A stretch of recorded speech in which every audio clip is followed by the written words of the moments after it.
Hello and welcome to Things That Fall Out of My Head. Today we're going to be having a look at Chapter 1, or the first month, of The Tale of Many War Hipsters. Now I imagine that won't mean much to most people, but in a nutshell, Josh over at the War Hipster channel, I'll put a link in the description of the video, he basically started I don't want to say a competition because it's not like we're competing with each other, but it was more of an opportunity to get on board with a little hobby project. To put it briefly, the scope of the project was basically to spend the next 12 months painting up an army for whichever game system you wanted to play. It's an excuse to paint up a new unit every month, so that by the end of the year of the project you have 12 painted units, which should more or less mean you have a new wargaming army to play with. So I heard about this and I thought, I've been looking for a bit of an excuse to get back into doing some painting and some wargaming. It's something I used to do a lot when I was younger. I was part of a games club for many years, but when I ended up going to university, obviously funds are low, and I didn't really have the time or the money to spend on something like this. However, now, it's a lot of years later, I've got a steady job, and you've got that little bit more disposable income, so I thought this is a good excuse. Someone's pushing me towards getting back into this, and I mean, it was a hobby I always enjoyed. I must admit I was always more into the creative, the paint side of it rather than the gaming, but back in the day we had the gaming club. It was made up of a group of my friends and we'd play every weekend. However, this does also mean that it's been probably 21 years since I've collected or assembled or repainted anything.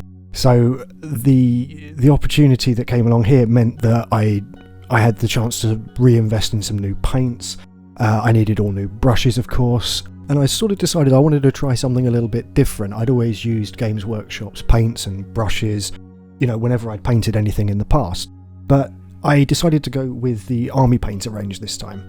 It seemed like a lot of people recommended it and enjoyed using it, and of course if I'm having to make this big investment money-wise in an entirely new set of paints, then it seemed to be a bit of a better deal for me as well. So I went with those. I think I just got them from Amazon, along with a couple of sets of brushes and a few other bits and pieces like texture paints for the base. I needed flocks. I was really starting from scratch with this. As to which army I was going to look at painting over the next 12 months, it was a bit of a no-brainer for me because I'm into my sort of giant robots and mech suits and things. I used to play a lot of BattleTech back in the day, so I decided to go with the Knights for Warhammer 40,000. This also had the happy bonus that for someone who hasn't painted in 2 decades, I wouldn't need to be putting out lots of squads of models every month. I could effectively have one model per month that I could pay a lot of attention to and really, re-hone my skills, because it had been so long since I've painted anything this small. I've done prop replicas, I've done other builds, but they are nothing quite as intricate and fine as this, and I really wasn't sure whether I was going to have lost any of my painting skill over the years or whether it would be something I could just jump back into. And that's not to say that I consider myself a skilled painter.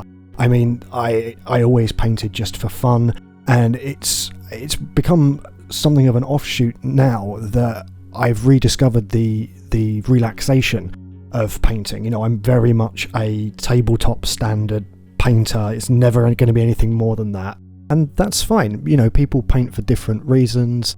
They paint to different levels. Some people, really want to improve their skills. For me, it's rediscovering something that I enjoyed and doing it to a level that I am happy with.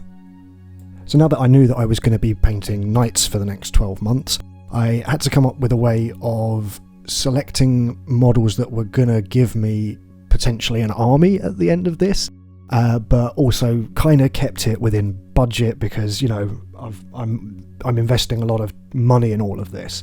So I decided to go with mainly Armiger Knights because I thought that something a little bit smaller like a knight, something that's a little bit smaller wouldn't be so intimidating, and I'd actually have time to paint it. Also, judging by the number of units that would go in to make up an army, or that I'd have to paint one per month, it worked out kind of nicely that I could have 10 armigers and then 2 actual Imperial Knights. That would give me 12 units if I counted the armigers as individual units, and it would give me a couple of knights that I could paint somewhere through the process. I'm thinking maybe one at the 6-month mark and then one at the 12-month mark to see how my painting skill has improved. If it has, if it hasn't, that's fine, but it will give me a couple of nice little benchmarks in there to work towards. I'm not going to be showing off any actual painting in this first video, mainly because I've found I've had to paint at strange times when I can't always get a camera set up and get all the lighting on. I'm still working from home as of recording this video, so I can get half an hour, 40 minutes in over my lunch break. But if I'm looking to record everything as I do it, it really eats into that time. So I thought we'll get month 1 out the way. I can show you what I've been doing through pictures on the screen rather than a video of me doing it. And this will actually give me a little opportunity to explain the concept behind what I'm doing, because I've no doubt there's people watching this thinking, why is that knight covered in grass? It's a valid question. The thought I had before going into this was I have a real appreciation of the aesthetic of abandoned engineering. I know that sounds incredibly pretentious, but what I mean is I love the image of nature taking over something mechanical or something structural. The idea of the world taking things back. It's illustrated really well by the original The Last of Us game. That did it very, very well. And it's the organic and the inorganic mixing that I find to be a really good aesthetic. That in mind, for this first chapter, for the first model of the series, I decided to paint up a knight armiger in a very simple scheme. The metals are very, very simply dry brushed. The armour panels themselves, I think, are just a flat grey. I don't know the army painter paints well enough to know them off by heart, but it struck me as just kind of a nice, flat, even colour to start with, and then I could start messing about with all the little fun bits. The concept of this model was the idea that this is capturing the first time this big machine has moved in, months or years. It's the exact second that those lenses flare back into life, and it starts to walk around again. So up until now it's been standing idle, it's had time for dirt to accumulate and soil to build up, and then naturally for grass and flowers and other things to grow as they would anywhere else.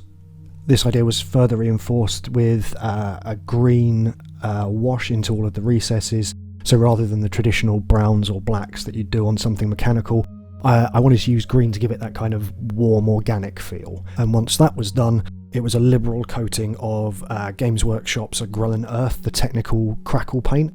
That went all over the base and as well as all over the carapace and the tops of the legs of the knight. I didn't bother doing it on the shoulder pads because I knew I was going to be covering those completely with different grasses and mosses and things, so I just left it on those areas. That was then washed, dry brushed and finished off in the same way as the base as on the carapace, just to sort of tie it all together. All of the grasses, the shorter mosses and the flowers themselves were made by the aptly named Gamer Grass. I ended up picking up quite a few different packs of these. I tried it initially with 1 or 2 different colours of grass and moss, and it looked a little bit artificial. So I went back to the drawing board, ordered in a few more packs of grass, and I think there's maybe 8 different sets that were used here, but I'm going to be using these obviously on the base of this model, and also as basing for the rest of the models in this army. So just a quick little roundup of what I've been up to over the past few weeks. I have the concepts for the next couple of months worked out already, and I'll hopefully be able to film some of the process of painting of those. He says, don't hold me to that. If not, it might just be another video next month showing off what I've been doing. Next month, for example, I've already started the model and it's going to be making use of some more technical paints. I wanted to try out painting rust effects and different kinds of weathering, so that's where I'm going to go with that one. If you have any advice, if you have any suggestions, of course, leave a comment. I'm always happy to discuss painting and things with people. And of course, check out War Hipsters channel. There'll be videos on there about this, along with Josh's frankly excellent painting tutorials, which are coming out way faster than I'd be able to produce anything.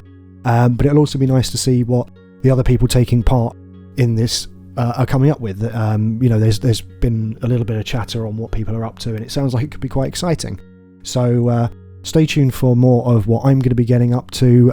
There will be a video a month about this alongside the other projects I've got going.